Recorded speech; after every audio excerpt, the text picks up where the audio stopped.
देखिए question number 2 कह रहा है, यह भी कह रहा है मान ज्ञात कीजिए, है ना। और प्रश्न संख्या 1 में देखिए आपका दिया हुआ है 9 के घात 3/2।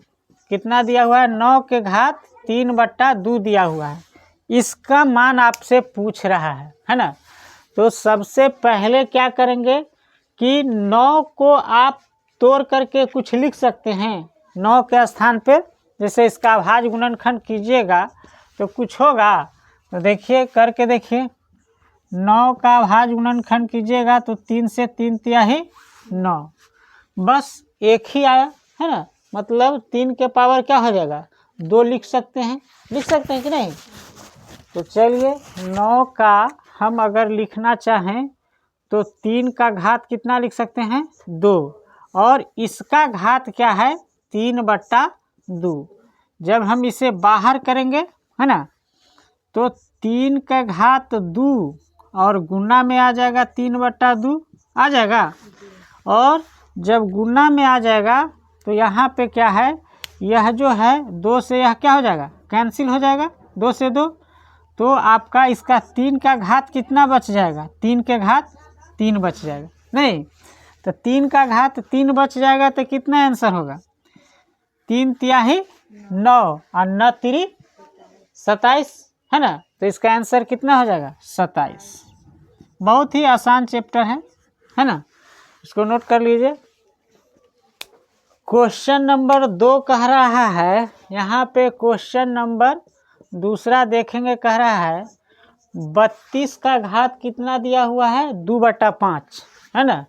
2/5 दिया हुआ है 32 का घात। अब इसे 32 को आपको क्या करना है? अभाज्य गुणनखंड करेंगे, है ना। तो चलिए यहाँ पे करके देखते हैं। 32 का अगर अभाज्य गुणनखंड आप करेंगे तो 2 से लगेगा, 2 इकाई 2, 2 छक 12, फिर 2 से लगेगा 8 दूना 16, फिर 2 से लगेगा 2 चौका 8, फिर 2 से लगेगा 2 दूना 4, फिर 2 से लगेगा 1 मरतबे 1 2 3 4 5, है ना। तो 2 का घात हम कितना लिख सकते हैं? 5, और इसका घात दिया हुआ है 2/5।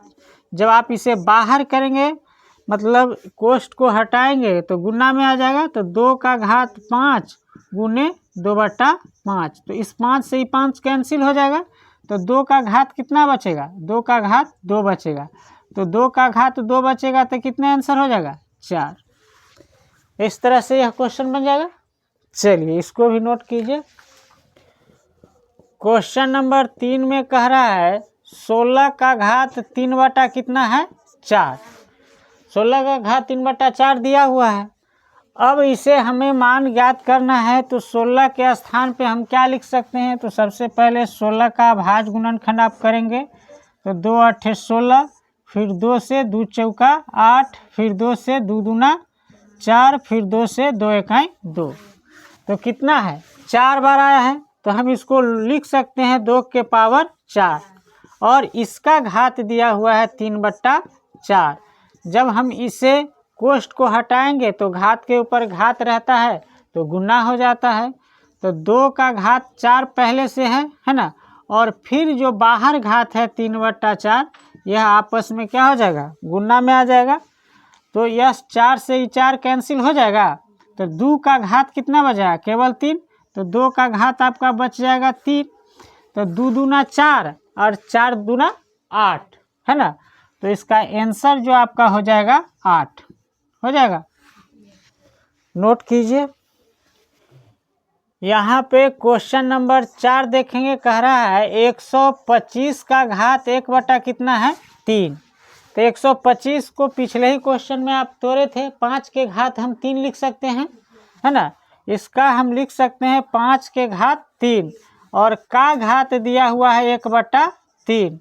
तो इसको कोष्ठ से बाहर करेंगे तो 5 के घात 3 गुने 1/3। तो इस 3 से 3 कैंसिल हो जाएगा। तो 5 का घात कितना बचेगा? 1। तो 1 लिखिए या न लिखिए, बात बराबर है। तो इस तरह से क्वेश्चन नंबर 2 का 4 बन जाएगा। चलिए